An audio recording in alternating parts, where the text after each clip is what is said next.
Hello family, welcome back to my channel. In today's video we'll be showing you how to make your hair look like dread without locking your hair.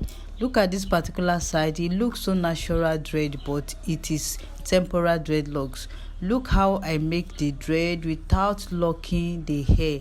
This is so easy that you can lose the hair back anytime you want, and it makes your hair look as if you carry a normal dreadlock, but this is natural dread.